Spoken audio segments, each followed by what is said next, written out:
In a world of shiny helmets, spandex jumpsuits, and strange monsters, these heroes force feed you a bowl of awesome that is the Tokudon Podcast. Join Carl and Rob as they haphazardly welcome you to the exciting genre of Tokusatsu. Now, open wide.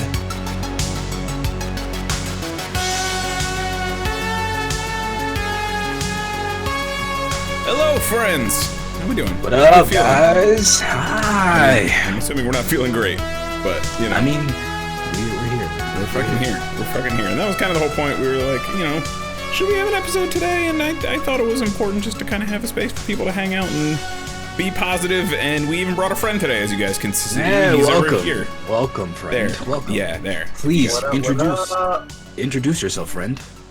I am Loboberry Crunch. I'm a friend of Carl's, and I believe I'm a friend of yours, Rob. I would think at this point we're a little more past As of right now, they're friends. Right now, we're brothers. Right now, oh, man. I appreciate that. I think today what we really need to focus on is everybody remembering good shit. You know, we can. 100%. Everybody's gonna be in handling it their own way, and obviously we're not gonna ignore the elephant in the room. You know, we're here on a day that's pretty sad for everybody. Yep. We lost a pretty big name today, JDF, Jason David Frank, the OG. OG Six Ranger. Everybody It came out that he unfortunately fell to suicide and mental health issues.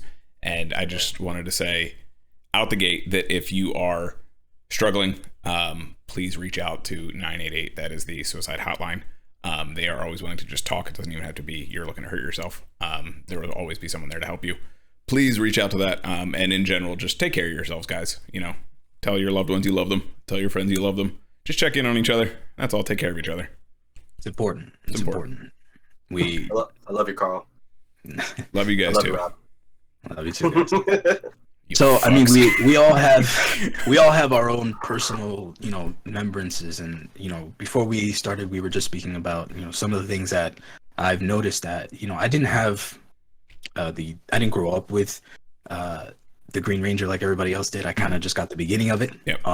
But I know that he's made impacts on people in different ways, and beyond, you know, the uniform, beyond being the Power Ranger, he as a person was something to marvel at, and. Yep.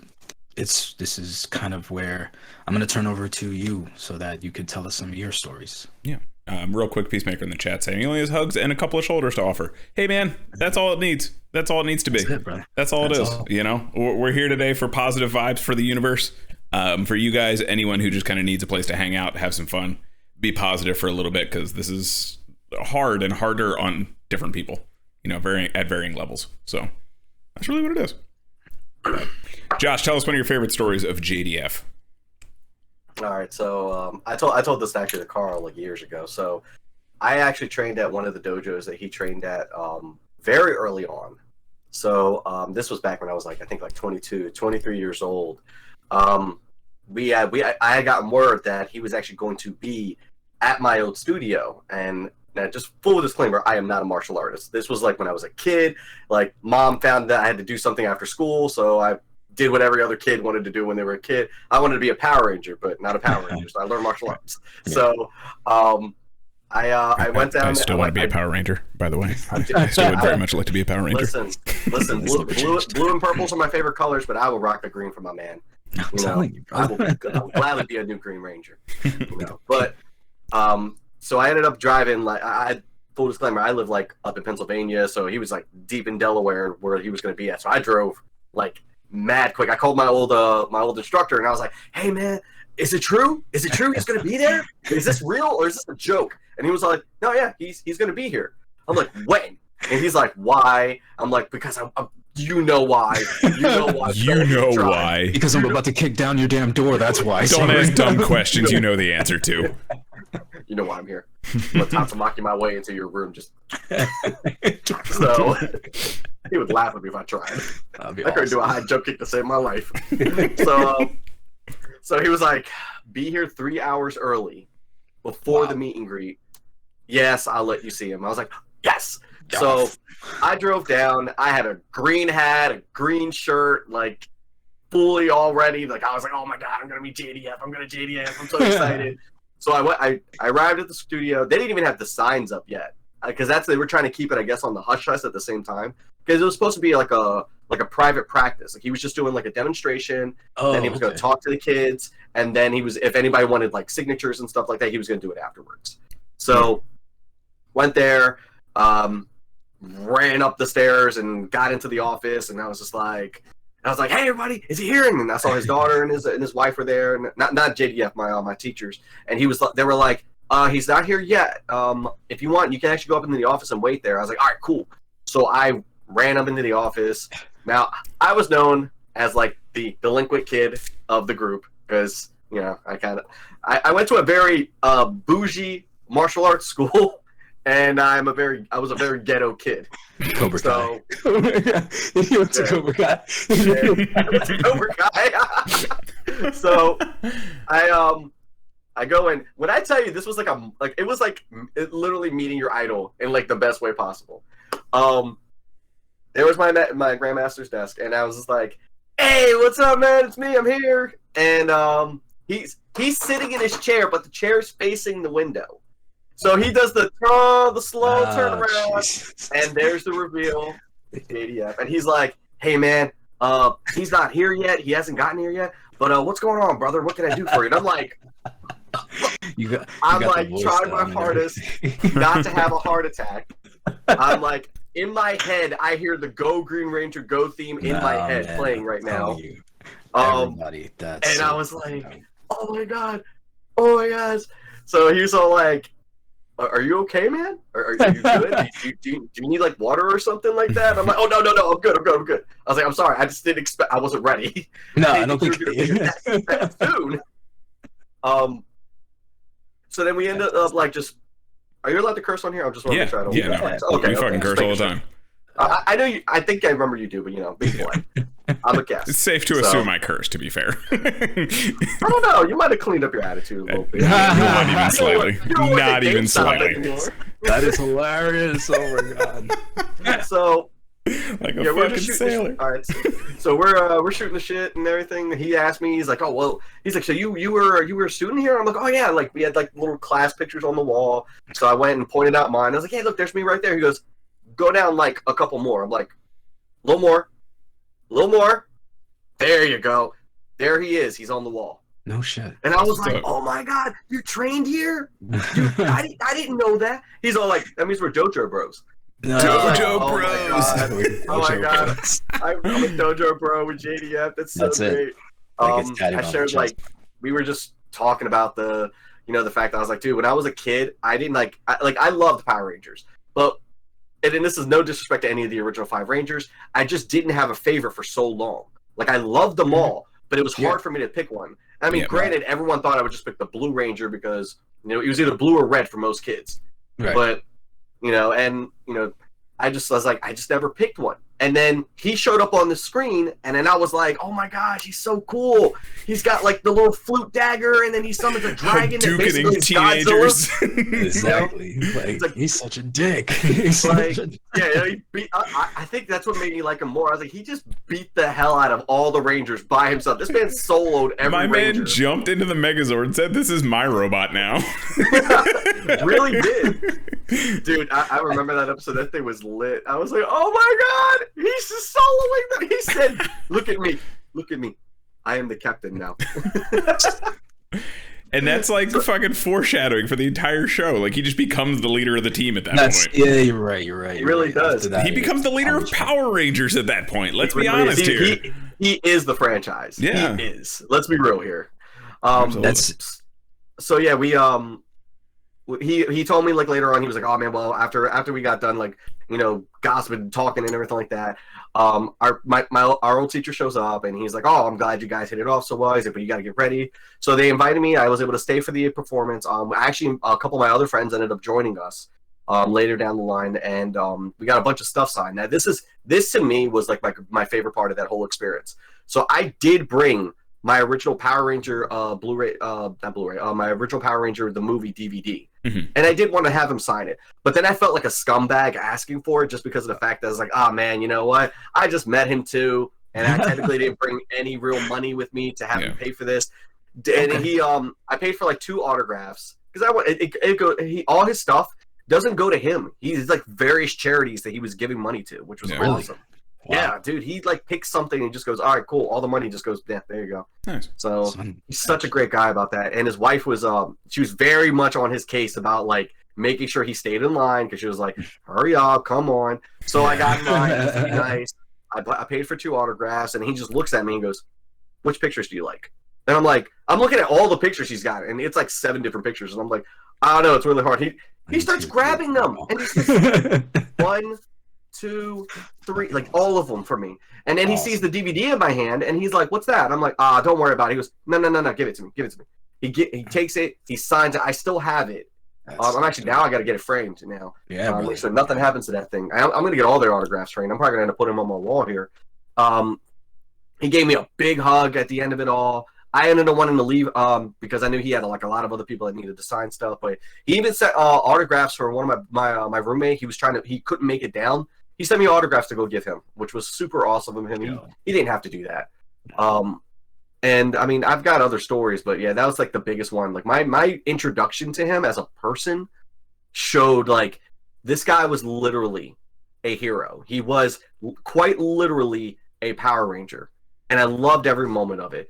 He made sure that everybody loved being around him. He made sure you were comfortable. He answered questions. And what's crazy is that every time I saw him at cons, he always remembered who I was. It wasn't like that I had to try to remind him who I was. He takes a personal interest in his fans. Every time he said, Dojo Bro! And I was like, yeah, what's up, bro? He was so nice. And one of my favorite other memories is that so after my son was born, I posted obviously on Facebook and everything. I didn't expect him to actually message me after I posted about my son's birth. And he did. He messaged me and told me, congratulations on being a father. He wrote me this nice little paragraph about like the introduction of like what it's going to be like to be a dad. And that, just trust your instincts, blah, blah, all that fun stuff. And he made sure he put the joke in there. He goes, now let me know which Ranger that he liked that was about one of my colors. And I was like, wow. So then a few years later, my son Dante ended up dressing up as a Power Ranger for his Halloween. Now, he did originally want to be the Brachio Ranger, the Black Ranger from Dino Thunder.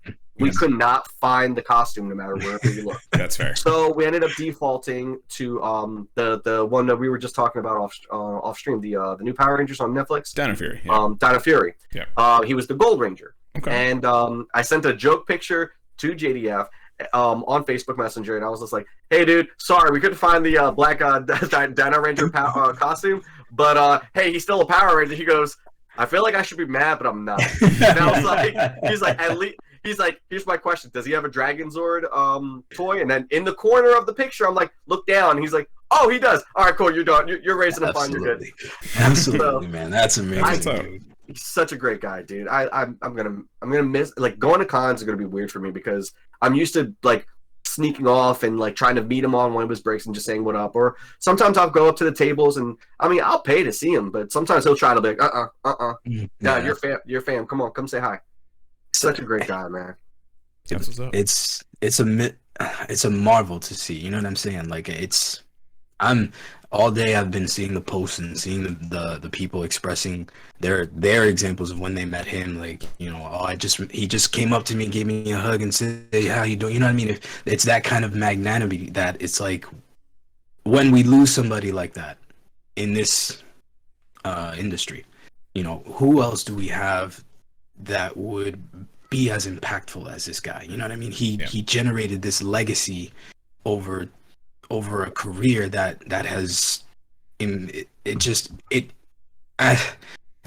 it's hard not to get that emotional about it, because it ends up coming to a reality where it's like, now that the reality is what it is, we're not going to have him anymore. Yeah. Where from here do we go with this reality? You know what I mean? Like, do we spend the whole time being somber? Let's do the enjoying life that he always talked about, you know, by being who you are and expressing yourself and finding that happiness and focusing on that is what he always told. What every message that I see is what he told everybody.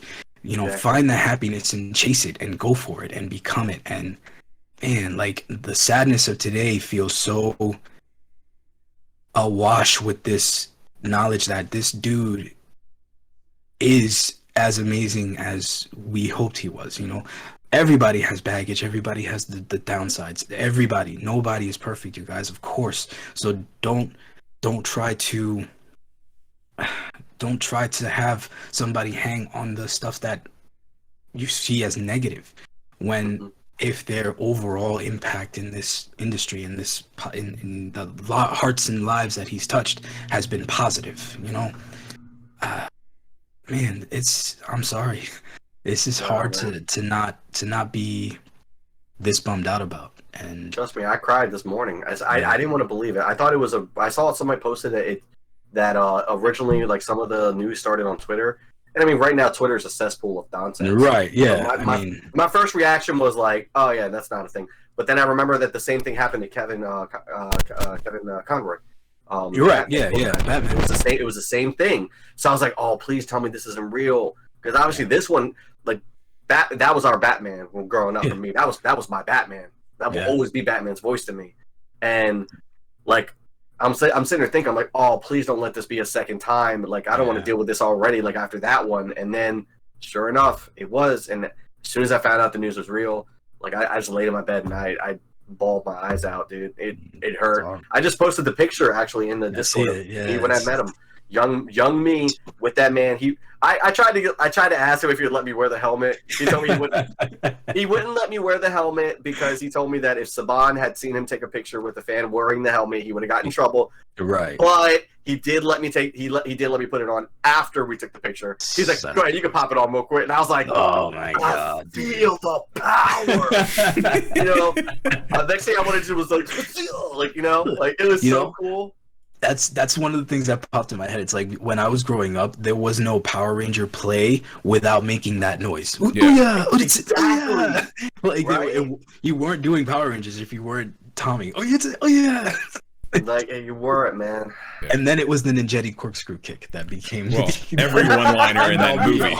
The end-all be-all is the Ninjetti corkscrew kick. I'm sorry. That's fantastic. Yeah, I can agree with that. I mean, I still fucking use it almost weekly. So Carl just all the time. I was like, Ninjetti corkscrew kick. Oh my gosh, that's so great. Yeah, I'm gonna miss this guy, man. Yeah. The only time I really interacted with him on, like, a personal level, I was actually working at college at the time, and I couldn't go to Philly Comic-Con, so someone had gotten in line because they got a press pass to see him and, like, handed him the phone, and they were like, "You should talk to him for a few minutes. He loves you. He's a huge fan." And so, like, I'm talking to him on the phone, and he's like, "Hey man, what's going on? Why aren't you here? What the hell?" I was like, "I'm poor." I am broke. Yeah. You are He's like, "Oh man, no, I totally get it. You gotta fit the grind. I get it." And I was like, "Yeah, it sucks. I really wanted to hang out. What are you doing later, man?" Like, if by chance you happen to be doing nothing. He was like, I don't know. I'll probably just be relaxing. I was like, "Well, you want to get a beer or something? What's up?" Oh man, it was fun. We had a good chuckle. That's amazing. Yeah. I want to actually grab something real quick if one of you can take the conversation for a moment. It's really just the fact that I'm marveling now at the fact that a lot of people grew up with this guy, and I'm realizing how many Rangers he's actually been, because I only know him as go ahead. I'll just say, so there's Green, and then he was the White Ranger. I mean, so if we're counting, like, actual Rangers, I mean, technically, right, there was Green and White, because, I mean, obviously, like, there's the Ninjetti, but I don't know if people don't want to count that, but then he was the Red Zeo Ranger, then the Red Turbo Ranger, and then he was the Black Brachio Ranger. So in every team he was always the leader except for Dino Thunder. He was the sixth So Ranger. Dino Thunder, he was basically like the add-on. He was like the mentor. He was the mentor of the Rangers in that one because he was the one that technically got them to like learn about their powers and help them. I guess like he's not really a sixth Ranger in that one. He's just kind of a so Ranger. He was like the Zordon. Like, he was more like there we go. He was like their Zordon. Just he became a Ranger. Yeah. Oh shit. And there's even like a part of the series where like he actually had to dip out, so he wasn't able to actually. It made him invisible and stuck in his suit for like 10 episodes. Yeah, like he couldn't deactivate the power, so he was just stuck in the suit. Now the funny thing is though, if you rewatch the episode, the guy in the suit is clearly shorter than what he actually is. All the time. Because if you look, it was so funny to look at because you're like, is he getting shorter? That's not him. Yeah. He's definitely getting shorter. But yeah, he's like invisible for like 2 or 3 episodes, and then his like Morpher fritzes out when they uncloak him. So like it was a side effect of them uncloaking him, so he's just stuck in like his Ranger form for another 5 or 6 episodes, and then all of a sudden he just like shows back up again.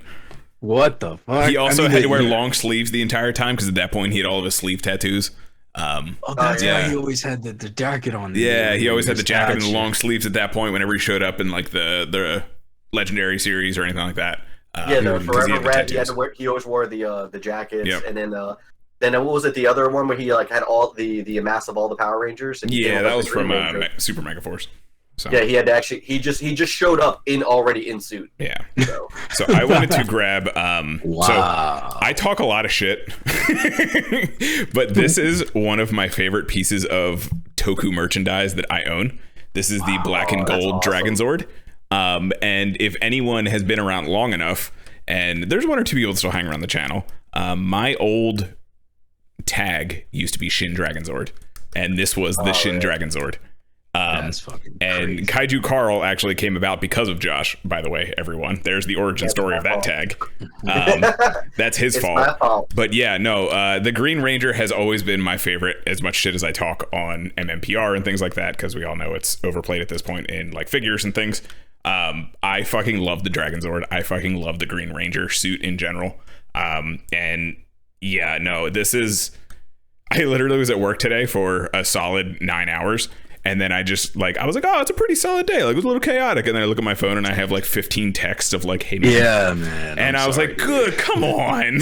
Yeah. Come on. We were having a good day. Legit. The second I woke up and I saw the message, I'm like, fuck, I have to ruin his whole day. Yeah. Now. And like 9 other people did too. So it's okay. Like, damn, bro. Like, yeah. And like, I appreciate everyone like checking in with that kind of thing. Cause like, again, he's my favorite. Like I fucking love this figure. I love the Zord. I love the Ranger. I love Tommy. Soul of a Dragon is an amazing comic. If you guys have never actually read it, I did sit down and read it, by the way, Rob. It is quite fantastic. It's an amazing story. It's literally old man Tommy.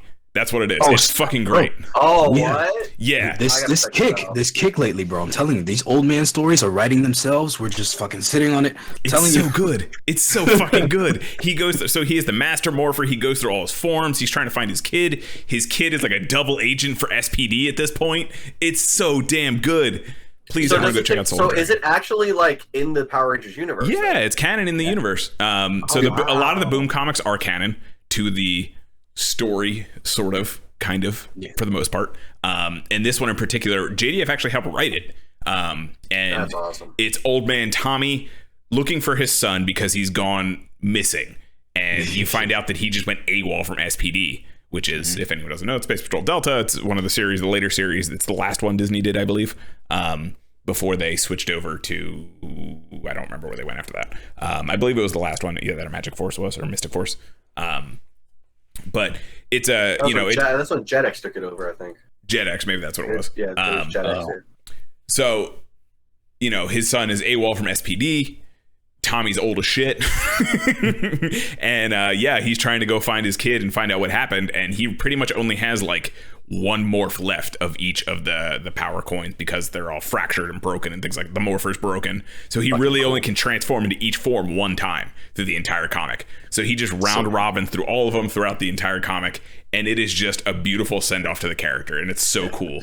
I think you were breaking down the story to me on the drive to the Comic-Con or on the way back or whichever it was, but the whole time he's just like, and then this, and then this, and I'm like, yum, yum, yum, yum, yum, yum, yum, yum. Give me more. Holy shit, are you serious? Yeah. It's very cool. It's very cool. I highly suggest everyone check it out. I have it back there somewhere. I don't know. I feel like digging through the books right now, but it's back there somewhere. Yeah, I highly, if anyone's a fan of just Power Rangers comics in general or just good comics, check it out. And it was cool to see him like be a part of that because, you know, JDF made Power Rangers his thing. Like he's the face of Power Rangers.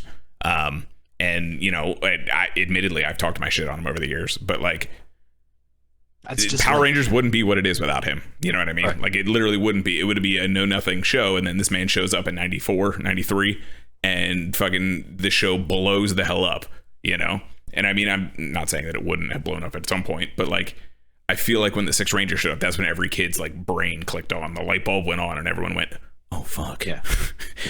Little like little toddler baby boys and girls being like, oh fuck. When you think about it, as kids, that is the first moment where the very notion of the hero always comes out on top changed. Yep. And if you really think about watching a show as a kid, you're not I don't want to say everybody, but most kids aren't paying attention to that level of storytelling at that time unless they're invested. And when you're Power Rangers fucking lost. You know what I mean? You're like, oh, what the fuck? This can happen? These dudes have been steamrolling every bad guy for the last 15, 20 episodes. All of a sudden, this green dude shows up and trumps him and takes the Megazord. And good lord, they're losing every episode. What's happening? Yeah, it's not your goofy little plot where Kimberly pretends to be, you know, Bulk or Skull or whoever she's transformed. Yeah. But the idea is like, yeah, now you have this total badass who's like even more powerful and even more badass, and you like him, and you don't know why you like him because you like him, and he's fucking dope. Yeah, and then the whole time he becomes even doper, and then he becomes a good guy, and you're like, holy shit. And you know what? For me, one of the solidifying moments, and this kind of puts into perspective my level of this is how you fucking get me with the sparkles and the lasers, right? It's when I saw a live action dude do a Hadouken. I was like, fuck yeah, let's go. Let's fucking go. Like I'm sitting there playing Street Fighter on my Super Nintendo and this dude busts out a Hadouken in live action TV and I was like, oh fuck. Oh yeah. Fuck. See, what's crazy to think about too is like, I see, obviously, like we, I grew up in the '90s. Carl grew up in the '90s, obviously too. I don't know, Rob, how old are you? I grew up in the 40s. It's fine. Don't worry about it. 40s. You look like we were playing with sticks. It's the 1440s, by the way. It's the 1440s. He is an old god. I was there. But you have to look at it this way. Like around the time the Power Rangers were airing too, like you had a lot of like team-based like shows that you had to compete with. Yep. And the thing is, like, it's crazy because that was like the thing. I mean, these are obviously some obscure ones like Biker Mice from Mars, Beetleborgs. Mm-hmm. You know, like all these shows were popping up left and right. And, you know, like me, like I remember like that, Gargoyles, TMNT, like VR Troopers. All these shows, VR Troopers, man.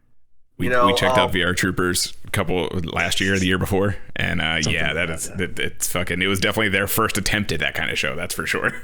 Yeah, like it's crazy to think about. Like all these like team-based shows were like just a thing back in the day. Mm-hmm. You know what? Captain Planet, for God's sake, that's another one too. It was all about the action figures. Five teams, and then like, how do you stand out? How does your team stand out against all these other things? You put them in fucking spandex and give them robot to make the spandex explode. Exactly. That's fucking how. Like, especially like for cartoons, like obviously like more kids. Like I mean, I'm not gonna lie to you. Like I was a very heavy Ninja Turtle fan. Gargoyles was my thing. Like, you know, I was more into the animated stuff, and then Power Rangers happened. Yeah. And then this live action anime fucking happened. Yeah, I was like, all right, this is kind of cool. Like, okay, I like this. I like this a lot. I'm invested. Oh man, they have dinosaur robots that they can just turn into and work together. Oh man, it's like super cool. And then it gets more intense because this one ranger shows up, bodies everybody, like takes their Megazord, says, no, this is mine now. My man unfurls his dick. That's what he does. Like, absolutely. And then it's even better because, like, I remember the emotion, like, the emotional episode after he lost his powers, and everyone was like, oh no, Tommy's not gonna have his powers anymore. Like, it was like fading away because like Rita's magic was wearing off. The candle was dying. I was like, oh man. And then after that, like, they had this secret ranger that shows up, and then the secret project that Zordon and Alpha were being so mysterious about was they were creating the White Ranger, who is literally basically better Green Ranger. Yep. He had the swaggiest suit of all of them. He actually had like the armor still on. Yep. He had the talking sword. Yep. Everybody was like, and they're like, oh yeah, we're gonna give him this giant white tiger Megazord that literally turns into a Megazord by itself. Yep. It doesn't need you guys. Yep. No, you're just there. Dragon Zord's like, I'm the leader now. This thing's like, I'm the fucking Megazord now.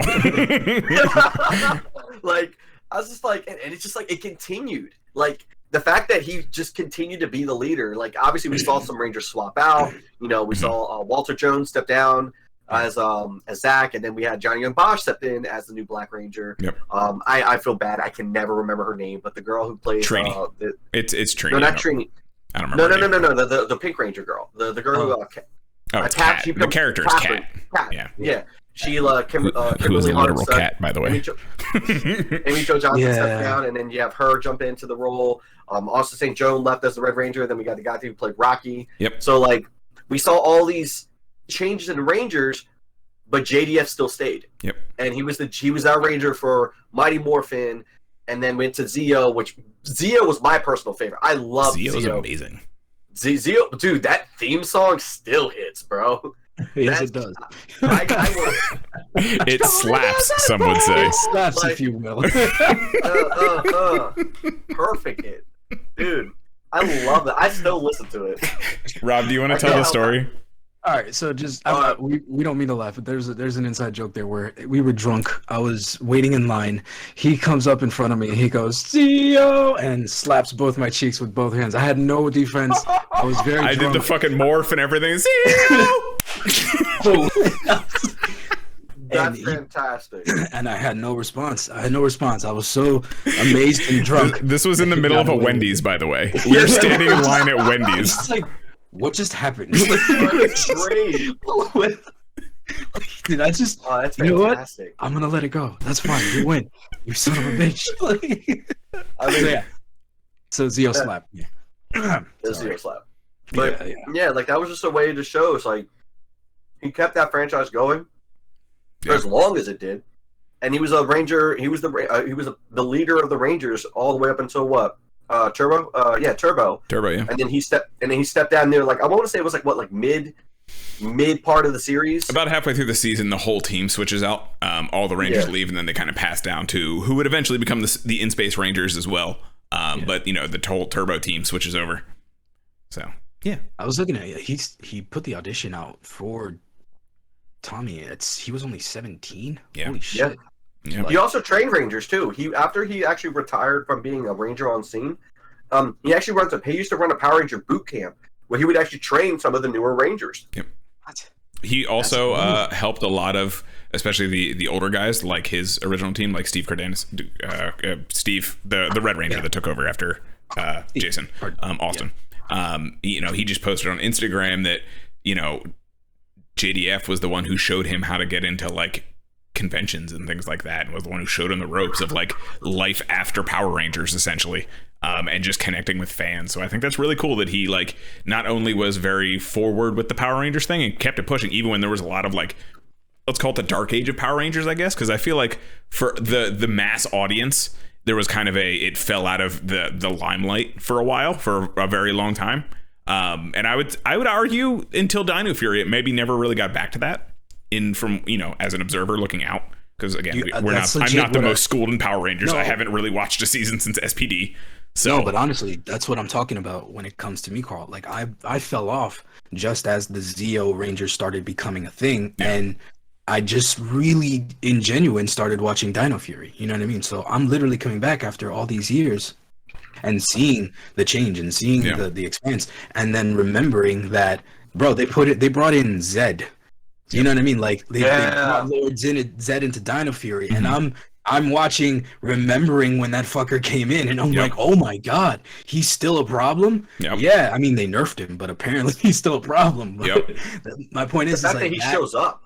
Right, seeing that was enough to get me hype, and then I didn't even get to see a Tommy or anything like that. You know what I mean? If I had worse, that would have been like amazing to me, and to know that he still proceeded. You know what I mean? He still continued. It's an amazing thing to me. Yeah, Yeah, it's really cool. And it's just, again, regardless of whatever, honestly, this dude, like, Power Rangers wouldn't be what it is without JDF. Like, that's just the plain and simple truth of it. You can like him, not like him, whatever. Power Rangers would not be what it is without him. And I think there was,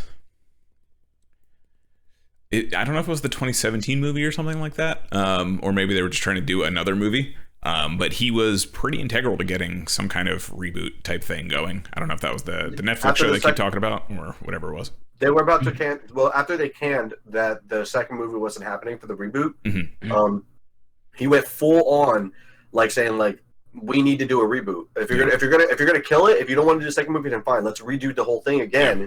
But this time, like, you should have a lot of the original Rangers involved. Like, I want to be involved in it. I see. So that he always is like that. I mean, he said that there was I forget which I don't know if he posted it on his own one of his interviews or something like that on his Facebook. But they had this talk about like how when he showed up for the reboot to do his scene with him and Kimberly, like, there was a lot more of that scene that was supposed to be aired. Yeah, they cut a lot of that out. Really? They cut it out, and then it was like, he said that he was so upset because he was like, dude, I made all this time to be here. Like, you do realize, like, you guys asked me to be here. They had, like, a scene. It wasn't just a cameo. They had, like, a scene. Yeah. Do you know what it was? Like, no, it's not on the deleted scenes or anything, unfortunately. There's, like, a little bit more where I think they have, like, a little conversation before they have the cameo, but there's not, like, the scene. Yeah, and he got in trouble for having his phone on set because he had his phone because he wanted to take pictures with Amy Jo Johnson, and they were like, "You can't take any pictures." And then he was like, "All right, fine." So he waited for the director to turn around apparently, and he like snapped a bunch of pictures of him and Amy on set. Nice. He's such a kid. I love it though. Yeah. You can't tell me what to do. I'm the original. He is a notorious prankster. So yeah. I don't know. Fucking Green Ranger rules. I don't care. As much shit as I talk at MMPR. Green Ranger fucking rules. Always. Yeah. I don't know. You guys have anything else you want to share? Any stories, anything like that regarding JDF? I mean, honestly, I think I've said pretty much as I can. I want to stay positive because there's no point to do anything absolutely negative. No, not at all. And like I said, I've talked my shit even on the show, but I was never in like malice or negativity for the sake of negativity. I've always enjoyed him. He's an integral part of why we're even doing this fucking show. So that's that. Which helps. I mean, which fucking helps. Like, I would not know what Kamen Rider is. I would not know what Sentai is. I would not know what any of that shit is without Power Rangers and JDF, to be fair. So, and I think a lot of people feel that way, especially around our age group, because that shit is what it is. So it's crazy. Like I said, like obviously all the interactions I had with him, like I say, going to cons are going to definitely feel different and stuff. Mm-hmm. But at the same time, I mean, like Rob was saying, we want to try to remember the good stuff, try to stay positive. Yeah. And I mean, like Carl was saying earlier too. I mean, the one thing we always want to make sure is, like, obviously check on everybody, check on your friends, check on people. Mental health is a very big issue, and I mean, obviously, it's a silent killer. It is. That person that you see that looks like everything is fine, he's wearing a smile, he's working, saying everything's okay, but you never know what's going on the other side. So, I posted this on Facebook earlier, like, that person that's being quiet right now, just say hi to him. Just make sure he's okay. Mm-hmm. I mean, as someone that struggles with a lot of mental, health issues myself, I mean, I've fallen off streaming so many times because of that. I mean, I know Carl will see me post about it, and I've talked to him about it a couple times too. It's like, I wasn't good. Mm-hmm. And obviously, like, trying to be in front of a camera and putting a smile on my face and, not feeling it, inside not feeling it, but having to fake it on the outside does affect you, and you internalize it a lot.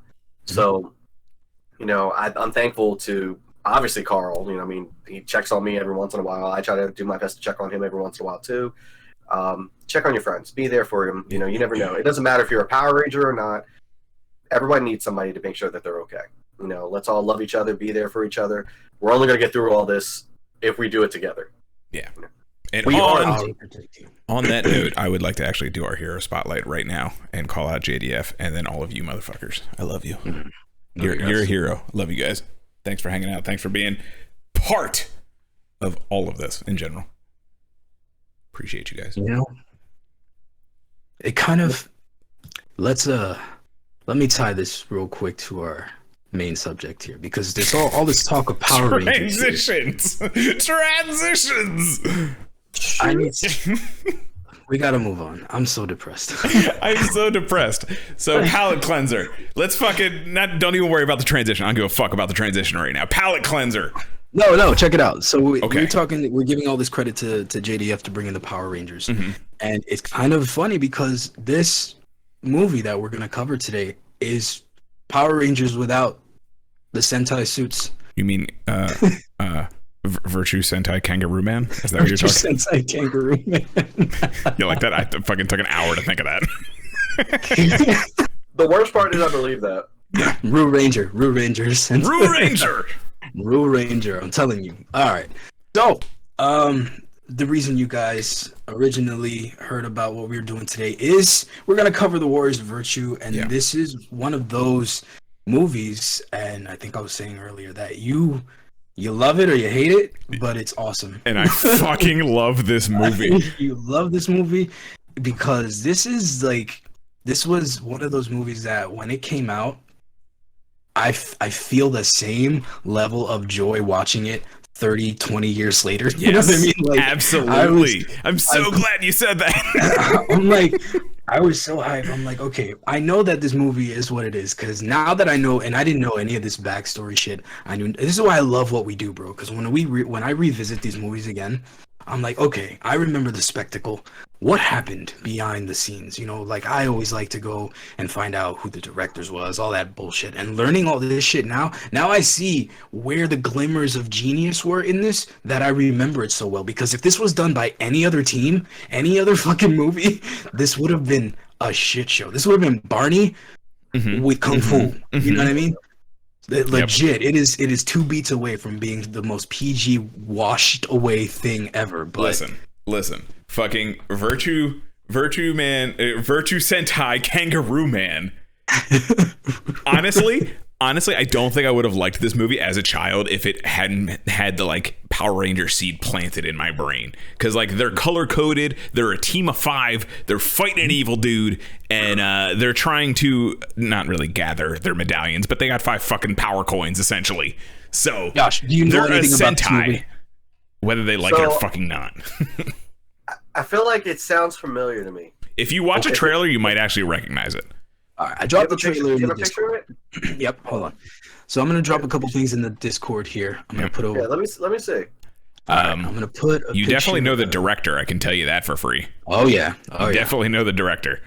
That's what set me up to begin with. I was like, and I didn't know that until I watched this movie a few hours ago. So really, yeah, okay. I was like, this is different. There's something to this. So. Let me give you guys the little blurb that they got here on IMDb. 1997, it's PG, it's an hour and 41 minutes. Warriors of Virtue, a young boy's... I remember this! There you go. Oh there you fucking go. The pupils are dilating. The memories are unlocking. There's the serotonin rush. There it is. I remember watching this when I was a kid. Yep. A young boy is whisked away to a mythical land of Tao, where he becomes the center of a conflict between an evil lord and a group of animal warriors. They are... Virtue Sentai Kangaroo Man. I need to watch this again. I'm naming the fucking episode that, by the way. That's fine. Virtue Sentai Kangaroo Man. So, all right. So yes, that's the premise of the show. The movie. The whole movie is basically a lot of that leads up to maybe 5 or 6 fight scenes. But there is no shortage of tokusatsu in this whole movie, bro. The Rue Warriors. Now, mind you, this whole movie came about because 4 brothers who are like spoiled rich were like, we want to make a movie that's kind of like the Power Rangers but without being Power Rangers, but like also kung fu, because we really fucking love kung fu. Because they had this, specifically wushu. They had this fascination that they could do it, and they got the backing for it, and they made the most impressive animatronic kangaroo heads that it's wild. These aren't like Hollywood blockbuster movies. I think the budget was like 35 million, and they were able to get this. I'm not saying the syncing was perfect with the lip movements, but the articulation was there. All right, like the amount of movement was impressive. Like it's getting up there with like Ninja Turtles level. Like it's pretty intense. Yeah, right. So it's that level of performance from the fucking suits. So like this is where they put the focus on, because they just cast this regular tradeaway kid who could just do the role. Do you know who this kid fucking is? Okay, yes, all right. He's the main kid in Under Wraps, and not that shitty fucking movie from last year. I'm talking about the original Under Wraps. They also had Ralphie and his fucking blanket will come for you at night. Wendy Peppercorn in The Sandlot. That's the chick. Yep. Alicia. She's in this too. So the one, so they also have no. Stop! I'm going into this fucking cast right now. Okay, no, okay. No. They also have. I'm not gonna lie to you. I'm actually looking at the trailer right now, rewatching the whole thing. I'm literally having moments of like, I remember sitting in front of my old CRT TV. Yes. Fucking yes. Each of them had like different elemental powers and everything, right? Like yes. One of them had like fireballs you could shoot. The other one had like water. Oh my god, dude! It's the 5 tenets of Tao, the 5 elements of Tao. But Wang from Big Trouble in Little China is in here, and so is Uncle Chu. So, oh my god, this movie has a star-studded fucking cast. Robert the Bruce is in it too, from Braveheart. Yes. Yeah. Okay. So wait. So let's do the plot. So the plot is basically this kid who has a disability in normal life. He's best friends with this Chinese. Yeah. He just has cook. There's something wrong with his leg. It's in a brace permanently. They never really go into what happened. Long story short, he gets whisked away to the mystical land of Tao. He ends up with this book that everybody is after because it'll fix the world. Hang on now. The reason he is whisked away to this land is because he falls into a tube because a bunch of bullies want him to cross a very tight pipe to spray paint a wall. It was in the sewer, right? It was like this weird whirlpool, and he falls into it. And he falls into it, and he wakes up in the land of Tao. You could see all the elements they took from like fucking Never-Ending Story and all that shit, but it's literally just the machine to get him to the land of make believe. Yep. So anyway, he ends up with this book. We meet the first warrior that saves his ass, and it's basically like this back and forth of these warriors who practice this benevolence, their leader accidentally killed somebody in a fucking training match or whatever the hell it was, and he ran away, and then it's all just a matter of getting him back, and then by the time they do, shenanigans have happened. And let me tell you guys how they get him back. This main fucking kid goes, "They were right, you wimp." That's really fucking it. And he's like, "I'm sorry, what'd you say, fucker?" He's like, "You hurt my feelings." So, all right. The problem in the world is that this life spring, which is like the juice of the world, is Mako. being sapped if you guys away. played Final Fantasy VII, it's Mako. Yeah, it's being sapped away by the bad guy. And the bad guy, listen, this bad guy is, I remember being my favorite villain of all time because of there's overacting. There's Jim Carrey, there's fucking Tim Curry, and then there's Mark Hamill, okay, as the Joker. And then there's this fucking guy. Angus McFadden is the Joker plus all the roles he's ever played, plus all of them combined into this over-the-top Marvel. This guy is amazing. He's the only...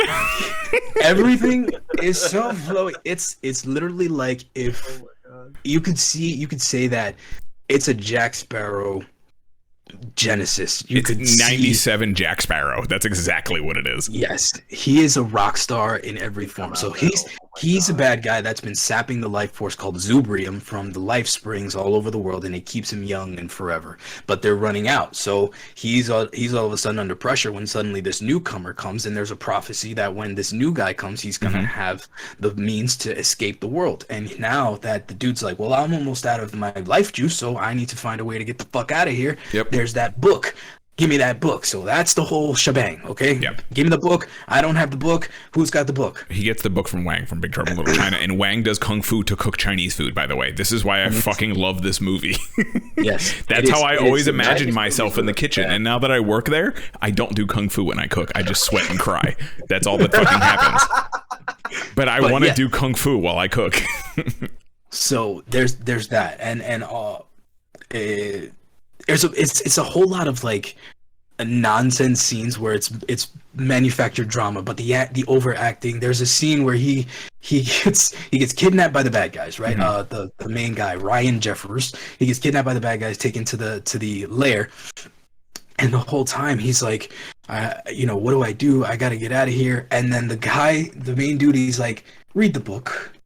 Please read the fucking book. As he's like, let's not play this short. So he's literally like lounging in like a sexy position and like wandering around and just kind of like fluttering and doing this weird body movement stuff. And my man just goes, read the book. Please read the book. Please read the book. Sounds like the dancing dude from Majora's Mask. Pretty much. That's pretty much what he is. Let's talk about his suit real quick. So I dropped a picture in the final one, because he's basically like Elton John and Prince mixed all together in all the costumes he has on throughout the thing. But the final suit is what I saw now as like a Green Ranger homage. He has this. I put it in the Discord. Yep. He has the shoulder armors. Yep. He has the dragon shield. He has the dragon shield with a Virgil coat, and that's why you like it. Let's be honest. Yes. This suit and this sword, he has a sword in here. That Dao was sick, though. Even when I was a kid, I was like, damn, that's a cool ass sword. That sword in this fight scene, listen, man, I have some clips of the fights. Ultimately, you're not missing much of the movie. It's a morality story where it basically tells you that you have to embrace who you are.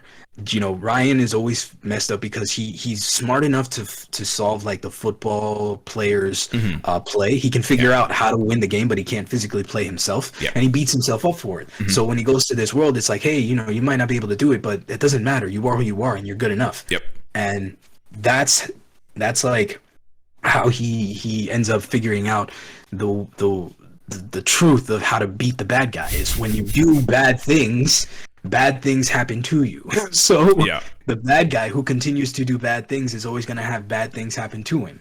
So literally, like, I don't even know what it is, but it's literally like he reminds them. It's negative Kung. Thank you. Yeah, but I mean, like, all right. They repeat this phrase: 5 is 1 positive Kung. Yep. To take a life, you lose a part of yourself, right? So the whole time I'm trying to figure that out. Like, what does that mean?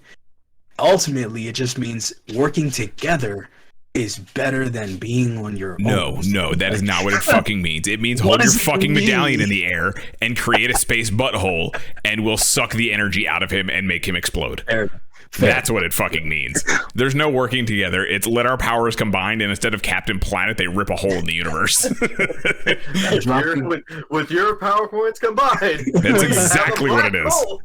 I'm dropping the greatest moment in the entire movie in the Discord. Oh, yes. Fantastic. There's a scene where where Ryan is escaping from the castle, and there's 2 other kaiju designs. I forget their names. Moosely and I Bison? honestly have no idea. Whatever their names is, they're legitimately the best part of this whole sequence. So they they leap into the air and dive onto these soldiers that are chasing their boy. After they straight up have like a secret handshake, and they're just catch me. That is the only way we're allowed to enter rooms now, Carl. I'm sorry. That is the only way we are allowed to enter rooms. So, also, Gary in the chat, what's up, dude? Ask him what movie this is. This is Virtue Sentai Kangaroo Man. I'm kidding. It's called Warriors of Virtue. Warriors of Virtue. And it is essentially a kangaroo Sentai. Is every bit as awesome as it sounds. Or is it Kangaroo Man? Wait, Kangaroo Sentai Virtue Man. Yes. Dang. Kangaroo Sentai Virtue Man. They're interchangeable. Sentai Virtue Man. Kangaroo Sentai Virtue Man. I get it. Virtue Man. That makes sense. Kangaroo Sentai Virtue Man. Yep. Power of the power of the power points to create an Earth butthole. Yeah, space time butthole rip apart. Yep, and then he just wakes up as a good guy. So because they. Well, that's how it was back in the 90s, dude. You suck all the bad out of somebody, and you're like, I didn't know. Kangaroo Sentai Virtue Signaler. That's a good one, Havoc. I like that. That's a good one. Dude, this. Yeah, like I was looking at the trailer and stuff. I was like, "Oh my god!" Listen. I haven't seen this movie. You need to in understand, like 20+ years. I just want to like frame this in the mind of my eyes for a second. In 1997, so I'm already watching kung fu movies. I'm watching Godzilla. I'm watching Power Rangers. I've romanticized running away into the mountain and learning kung fu. And this kid goes to a Chinese restaurant, which is my favorite cuisine at the time.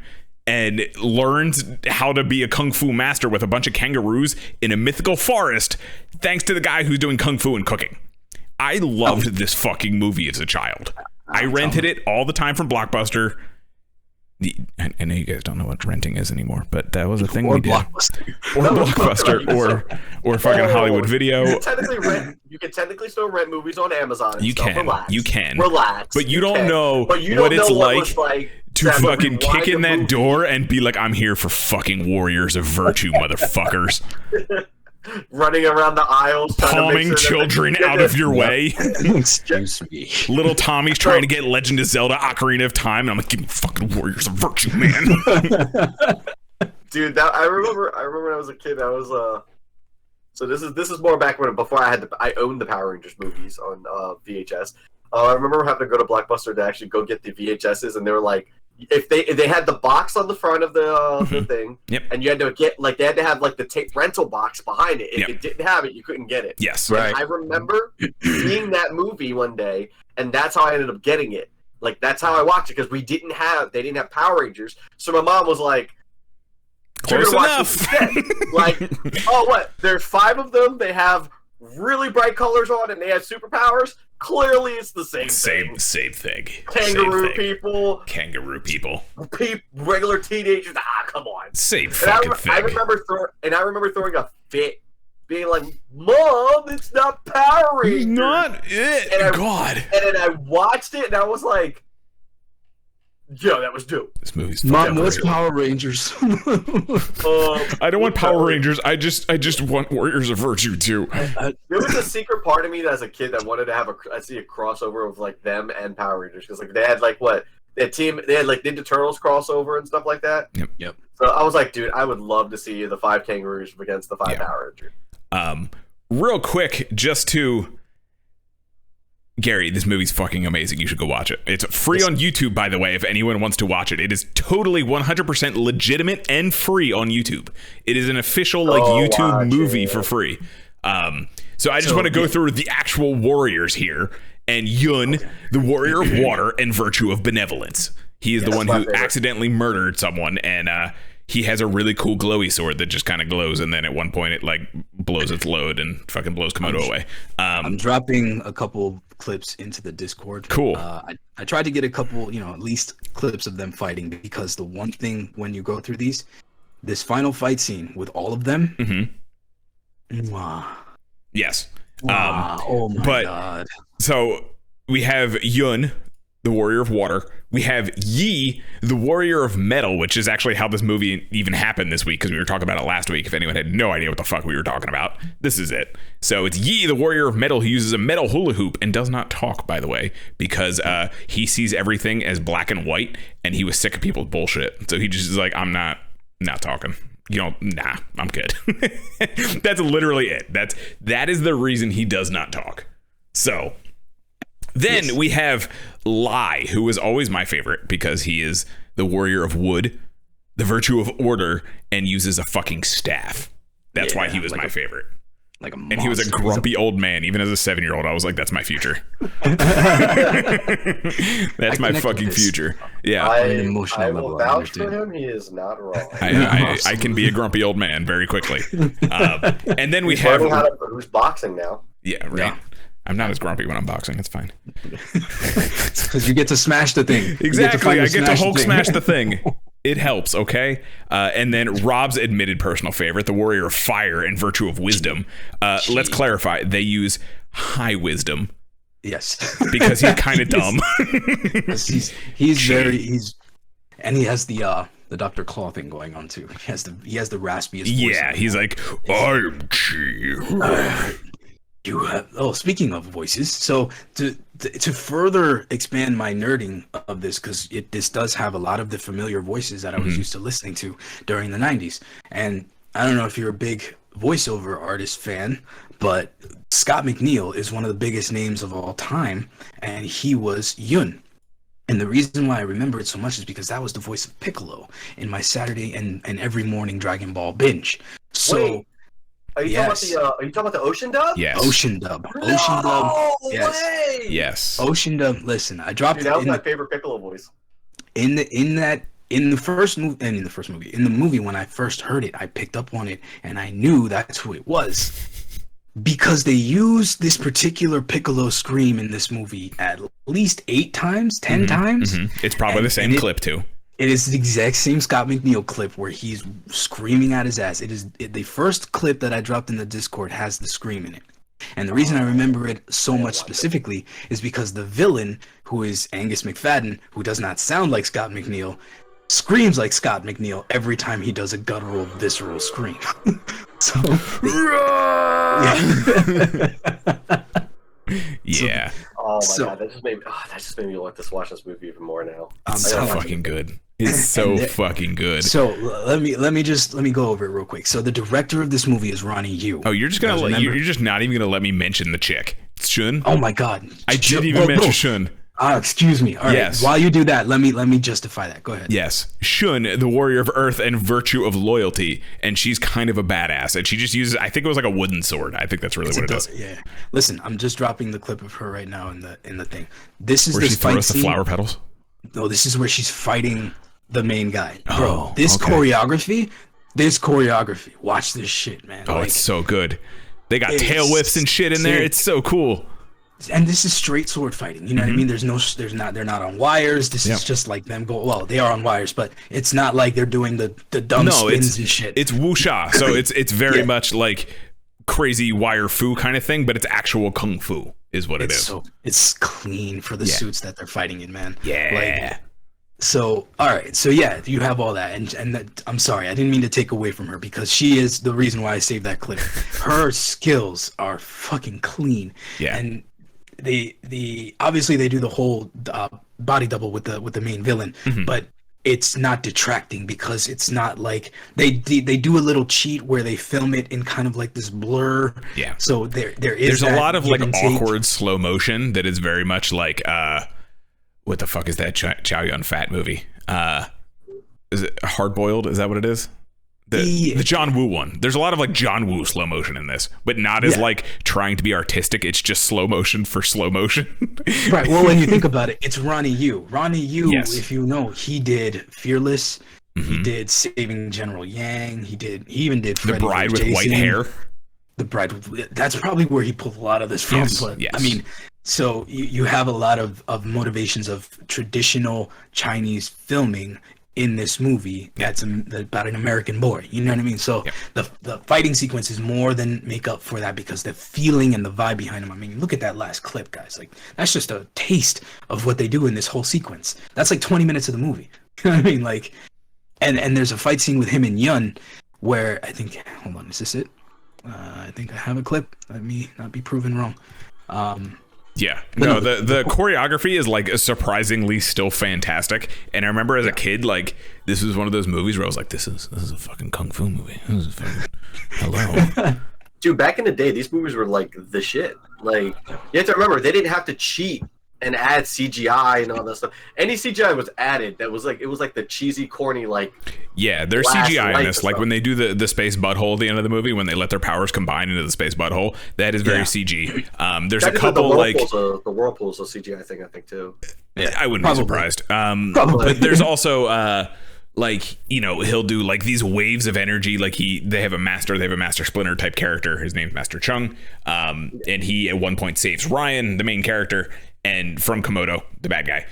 He's just like shrieking. I think you put one of the clips up there where he's just like shrieking and he does this like energy slice and they do this crazy, like they cut the thing and then fucking CG like blurs and all this kind of stuff. It's this movie is absolutely wild. And my partner wandered in while I was watching and I'm just like, hi, how you doing? I love this. I love this is a good movie. That's what I'm saying. Like these movies back in the day, like that. See, the reason I'm like geeking over this is because I loved this type of fighting in a movie. Like it felt more authentic. Yeah, you know what I mean. Like you're like watching the clashing of like the swords and stuff like that. You're getting hype. Yeah, you know, like you enjoy it, and it's like,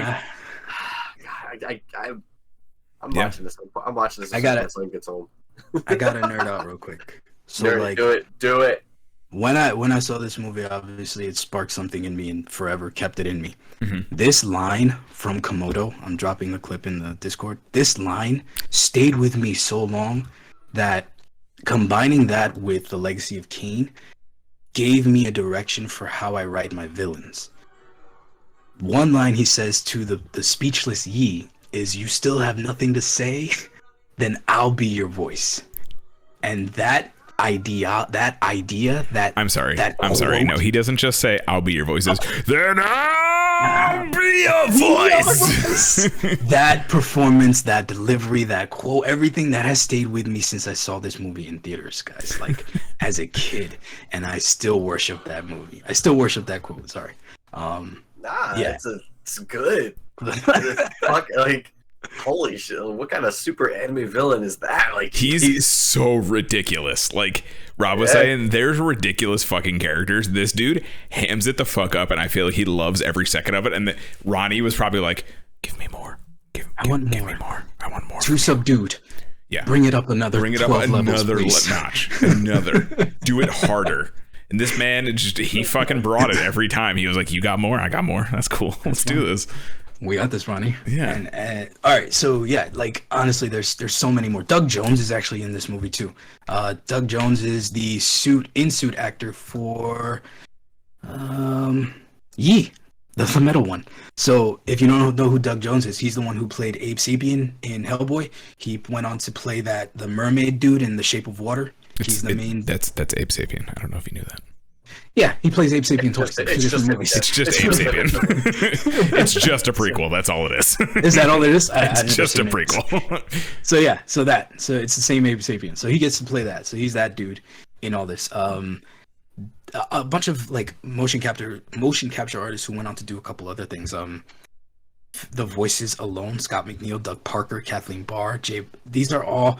You know who Gary Chalk is? Probably. Optimus Primal. There you go. Ian James Corlett is the mayor. He's the one who's like the high-pitched dude. Mm-hmm. That's Goku, the original Ocean Dub Goku. Nice. Ward Perry, who's a fucking legend, is just a random voice in here. Like, he's a legend because Fatal Fury. That's why he's a fucking legend. Is Geese fucking Howard? They attributed him as Villager. If you want the bird, you can have her. Exactly. Dude, Fatal. Oh my god! Don't even make me think about that right now. I have the. Did you guys ever get the Fatal Fury re-release? No. They It's on re-released. Right Stuff. I gotta pick it up at some point. Yeah, they re-released. I bought it on Amazon. I got them here. They re-released the first two OVAs and the actual movie. The motion picture. All upscaled. Yeah, all upscaled. And Fatal Fury was my first anime movie. And I remember like the fact that you said the Geese Howard thing. I literally could still hear, "If you want the bitch, you can have her." I was like, dude, I loved that fucking movie.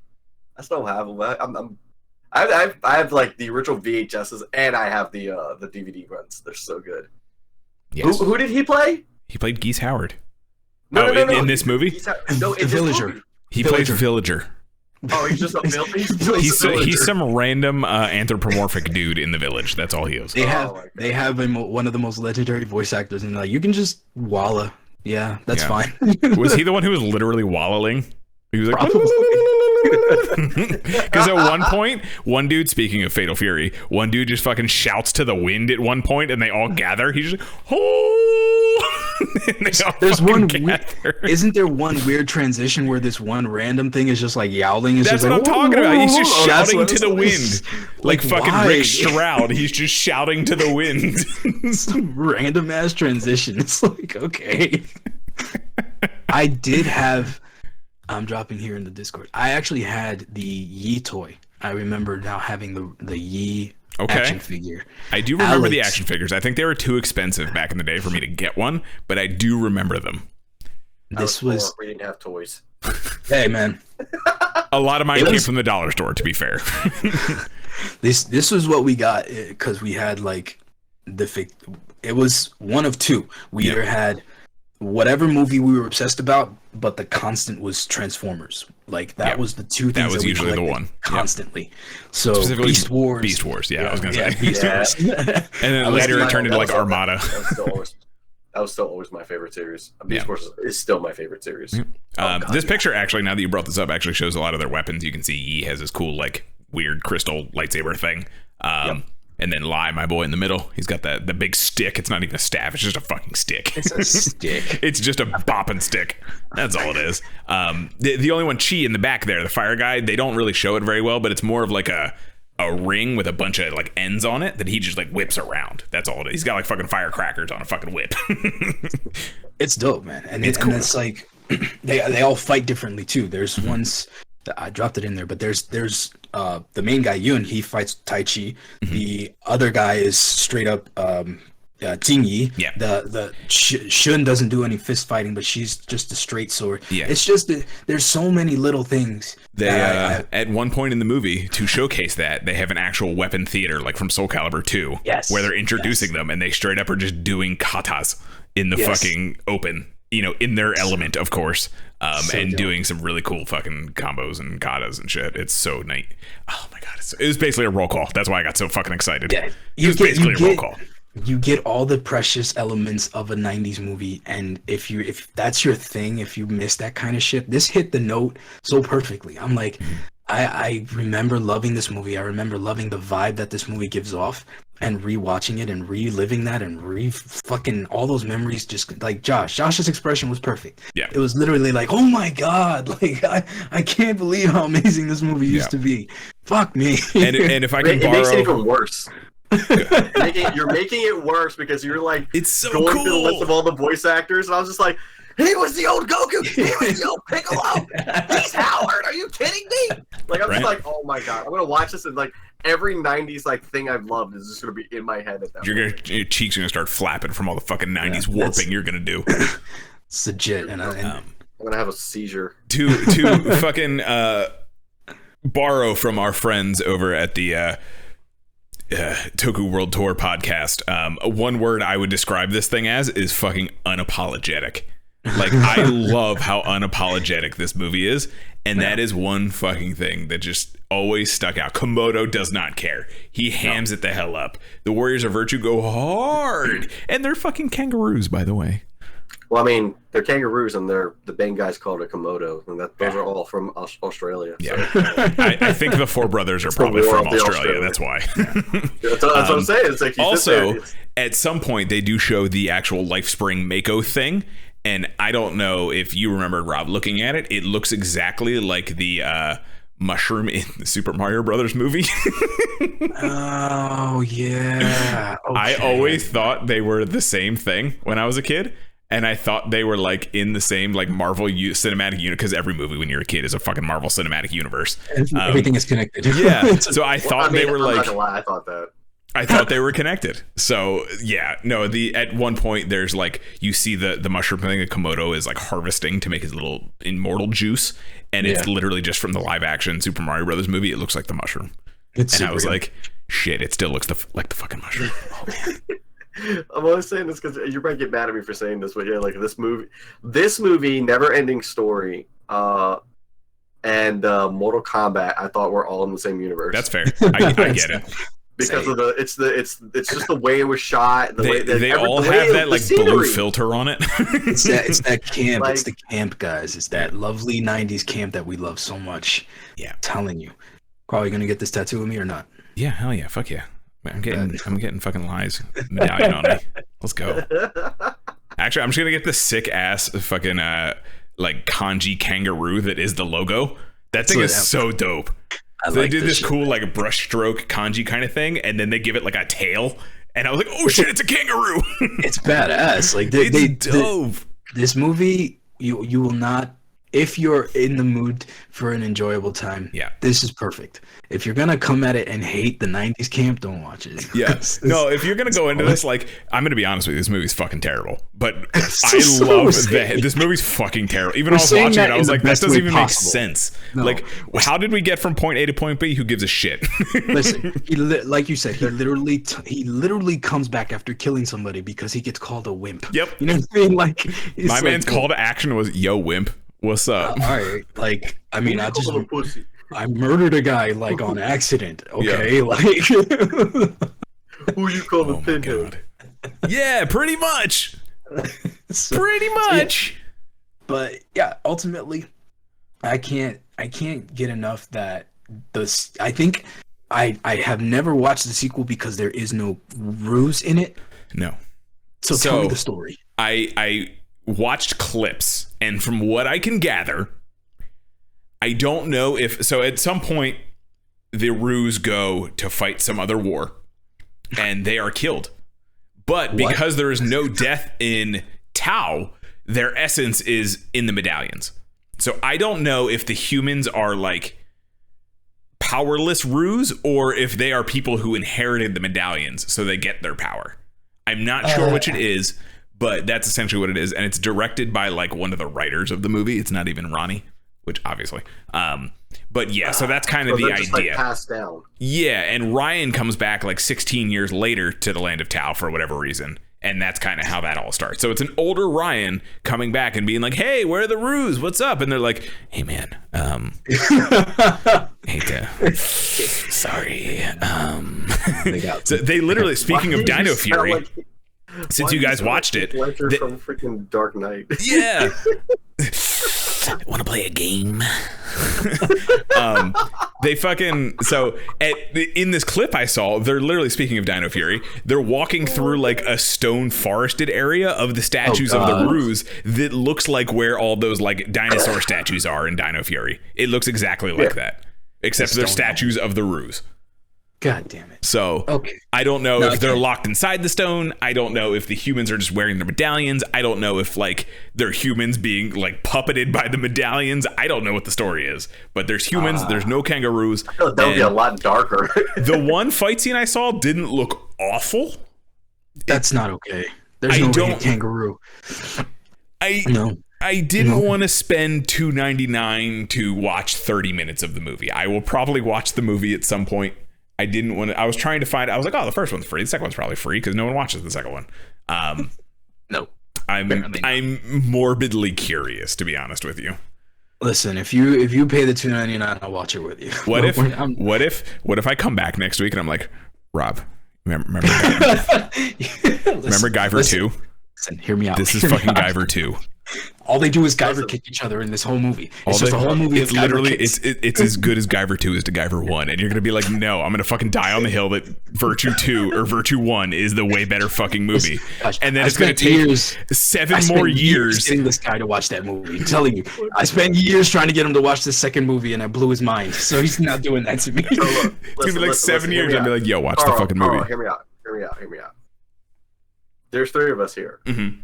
That's $1 each. That's $1 each. That's $1. That's simple fucking math. We could do this. We could do it. And just listen. And just to make it evener, if there's tax, I'll throw the extra quarter. Do you want to just like send each other like $1.06? Is that what we're gonna do? Like, are you gonna cover? Are you also gonna cover our therapy sessions after that shit? No. Whoa. Listen. I don't think my therapist can deal with me any more than that. I gotta cover my own sessions. I'm sitting there. I was waiting for the ruse. The ruse never came. I'm telling you. Therapist is like, what the fuck is his obsession with ruse? In my heart of hearts, I feel like this is going to be a Guyver 2 situation. Okay, I'll tell you what. In my heart of fucking hearts. I now have to watch it now, just to see if you're right, just to see if your gut instinct is right. Because if it's we'll wait 7 years until until you watch it. That's all. when it's not. Listen. I always try to have an excuse to try to get Carl to come over to my house. I'll tell him, listen, I'll rent it. We all come over. We'll all have drinks. We'll drink when it's bad. Listen, we probably won't remember it. But then we'll be like, All right, so who remembers anything? No? Okay. Well, at least you guys didn't spend. We've reset to 0. We're good. What just happened? Did we just die? We found a way to have our cake and eat it too. Got it. Yep. I've been wanting to do 5 shots in forever. We just never found the right movie. We've literally over a decade. We've been talking about 5 shots in. Always. Listen, I can finally drink now. I need an excuse to I drink. need an excuse. I need. It sounds. I will supply the food and drink. Let's do it. Oh my goodness. Oh boy. Warriors of You Virtue heard it 2. here. You heard it here, folks. We're gonna end up dying watching Warriors of Virtue. I don't know if it's gonna be next week's episode, but Warriors of Virtue 2 is gonna happen. Tokudon's gonna go on a 3-month hiatus while we recover. This is now called Warriors of Virtue Don. We don't fucking watch anything else. We just watch Warriors of Virtue every week. We're gonna show up on the stream with like the kangaroo's heads. Like, yeah, I was gonna say, what would you do next week if I showed up, Rob, with a fucking kangaroo head on? Well, this is it now. This is it now. This is where we are. This is life. This is it. We're here now. I'm a kangaroo now. Look at me. I am the kangaroo now. Exactly. I am the roo now. I'm the roo now. Hey, did you guys? So when you watch this, Rob, did you have the subtitles on? I can't know. So I'm an old person, and I literally like when I watch a movie, I need the subtitles on. It's a thing now. Like your subtitles aren't loud enough if they're not on. No, so, I understand. Yeah. I can't read loud enough. They're not. The subtitles aren't loud enough unless they're on. So, did you know? How do you spell ruse? Is it ROO? ROOZ is how they spell it in the official subtitles for this movie. They call them the Ruse. ROZ. They're ruse with attitudes. Bro. The ruse with attitudes. Oh my god. Which one is the virtue of attitude? Sonic the Hedgehog show up next. Oh my god. God, this movie's so fucking good. It's free on YouTube. Please go watch it, everyone. I miss the 90s. It's so good. I need everyone to experience this movie. We had the best movies. We had the best shows. We had the best food. Yeah. Like, the snacks that we had back then were fucking great. They weren't regulated properly because everything now is like, hey, remember old Dunkaroos? Yeah, that shit'll kill you. Y'all ever hear of Jolt? I didn't think so. Oh my god. What about Surge? Surge is still around, actually. Oh yeah, Surge. Yeah, but they nerfed it. That's the thing, nothing tastes as good. Patch 2019 was a nerf. Listen, you whippersnappers. I remember when Waffle Crisp first came out, that shit hit. I got a box of that shit the other day, and I'm like, what the fuck is this? This is not the Waffle Crisp I look. Where's the sugar? This is not my Waffle Crisp. Oh, I'm telling you. Do you remember 3D Doritos? Yeah, 3D Doritos are still a thing. They are. They're not as good. They were never good. Let's be honest here. I don't remember that. Yeah, I don't remember them being good. I like them. I just remember Munchos. That's all I remember. Munchos? Munchos. You might as well lick a salt rock. Yeah, it's great. I fucking loved it. My mouth would start bleeding halfway through a bag. Lick a salt. You have chips, rock salt. So one of my friends was actually telling me the other day, like we were talking about how like candy is just not as good as it used to be. Mm-hmm. You guys remember how good, like how dangerous warheads were back in the day? Yeah. Oh, I can't do it. Dude, warheads now are nothing. They're nothing. I literally shoved one. I ate one, and I was like, "What the fuck is this?" And they're like, "It's a warhead." I'm like, "No, it's not. I'm not crying right now." Let me give you the reason. I'll tell you the reason. It's because as we've grown up, we're dead inside, so we don't feel anything anymore. Oh my god. I was like, I want to feel my insides like liquid. I want to regret every life choice I've ever made. I'm 7 years old and I regret life. It's always been the case with hard candies with me, man. It's just like chewing on granite. I just can't do it. Like, oh man. What was the ones, the Shockers? You guys remember Shockers? No. You don't remember Shockers? No. They were the little hard candy. They weren't hard. They were like hard on the outside, and they were like kind of like taffy on the inside. They were made by Wonka. It was like the sweet tart variant, but it was like sour. Oh yes, that sounds familiar. You eat enough of those, like it literally splits the inside of your tongue. That's like you eat like you ate 4 of them. Is like they were so sour that they would literally feel like they were splitting your tongue. Now, like they have them now, but they're not called sours. They're just sweet. They're sour sweet tarts or something like that. And I'm like, the fuck is this bullshit? Sour Skittles. I do remember sour Skittles. 90s. Yeah. Sour Skittles. Oh my god, they were so good back then. Including our B movies. Yeah. Our B movies were the shit, dude. Yo, should we fucking do the Super Mario movie next? No, we can't do 2. Is that Toku? It's not Toku. I mean, I guess it's Toku technically. I mean, with what I mean, Bowser technically. Oh, I'm sorry, not Bowser. I apologize. Koopa. King Koopa. He was a fucking dude in a business suit with a really bad hairdo. Did you ever hear the story behind that movie? It's fucking wild. Everyone's coked out of their mind and drunk, and people are dying on set, basically. Wild. The actors hated the director. It was just bad. The actors hated everyone. They hated everything. Dude, I'm looking at... It was like a legitimate like raptor. So they actually went the whole 9 for the sequel. I put up an image of Virtue 2. Return to Tao. They went the whole spiel to dress them similarly. But they look like anime cartoon rejects. Is she wearing a chef's hat? Yes. Red chef's hat? You know what they look like? That's his hair. They look like characters in that puppet Wushu show. Wushu. Oh! From like 4 or 5 years ago. Yeah. It was actually not bad though. It wasn't awful. But like that is a chef's hat. What the fuck? Why does this guy back here look like fucking Dr. Evil? Yo, legit. The Earth dude. Why does he have 2 rings? Blocks of cheese. He only has 1 ring. Damn it. He's wearing blocks of fucking cheese, my guy. Blocks of cheese. What is on his head? What is on his cheeks? Are those supposed to be Woolin Warriors? Thank you, Gary. Yes, that's what it was called. Woolin Warriors. Yeah. They look like Woolin Warrior rejects. Oh my god. I'm still upset about what's pasted onto Yun's cheeks. Like that's the little weird. Don't ask questions you don't want the answer to. I'm wondering. My question is, where the fuck is Yun's cool sword? It's there. It's just not cool anymore. That's not there. That's not Yun's sword. That's not my Yun. Well, you want to talk about how quite literally may not be my Yun. You want to talk about how Lai is holding like a stick? We're not going to talk about Lai because he's in. I don't know what the fuck he's doing over there. Holding just not even. My man lies over there JoJo posing, and everyone else is trying to look cool as shit, and he's like, "Check out my JoJo pose." It's not even a weapon. He found it on the set. It's not a fucking weapon. He just picked it up, and the actor was like, "I'm the wood guy." Yeah, that was your mark. Looks like someone took a slice of cheese and went like. He looks like he's photoshopped into the picture. To be honest with you. Yes, but yes, he is the Kraft God. American cheese. Yeah. Oh my god, dude! It's like, so bad. Shun is the only one that looks half decent, I guess, and that's just because there's not a lot to see. So because she looks like random Wushu character number 7. She looks like an extra from freaking what was it? Samurai Trooper. Not Samurai Trooper. What is that? Fuck. What is the one that not Samurai Warriors. What is it? What was it called? Fuck. I'm Dynasty Warriors? Not Dynasty Warriors.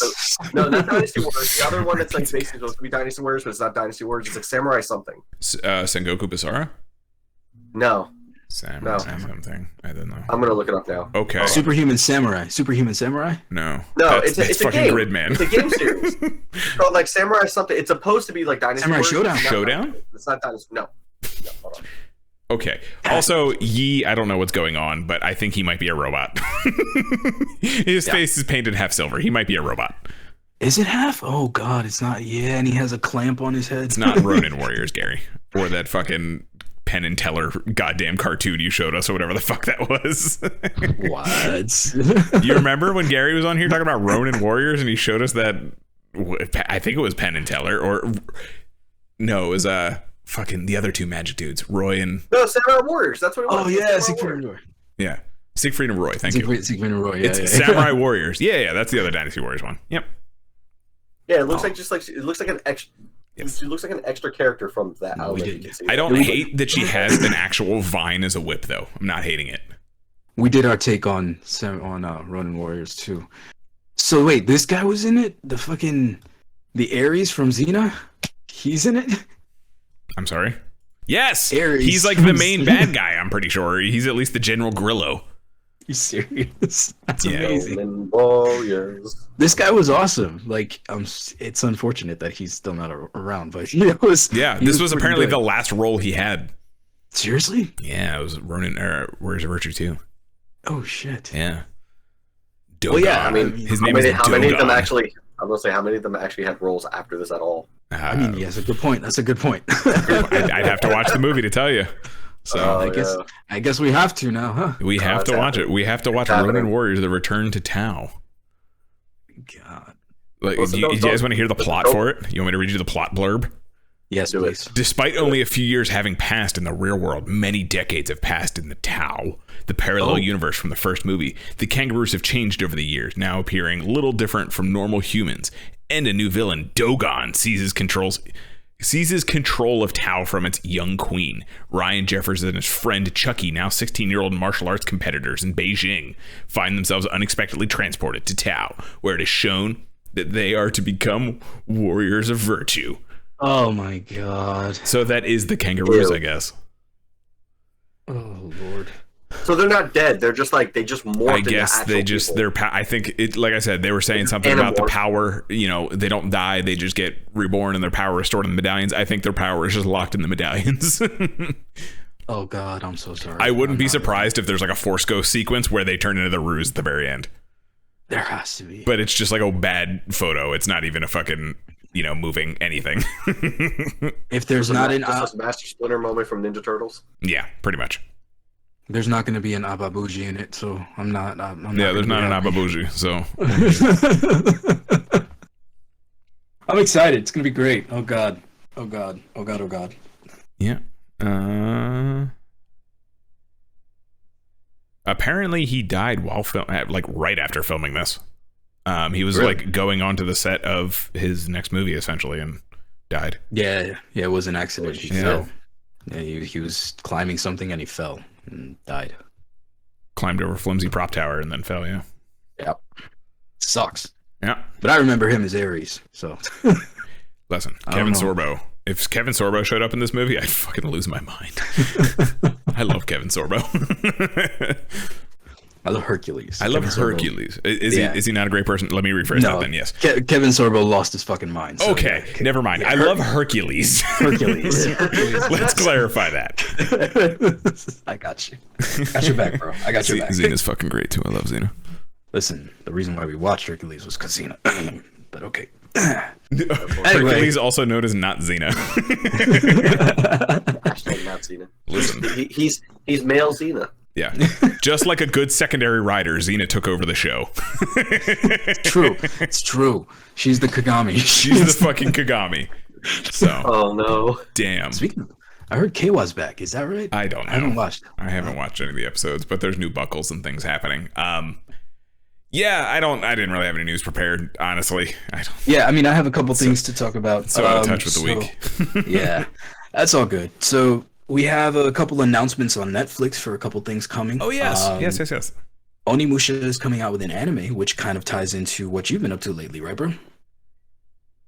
Yes. Hey, Major. Yeah, we actually spent about an hour talking about Jason David Frank and the whole thing. We were talking about this morning, or actually not this morning. Jesus, earlier in the episode. Yeah. But yeah. This morning. Yeah. This morning. This morning. Goodness gracious. All day. But yes, Onimusha, yes.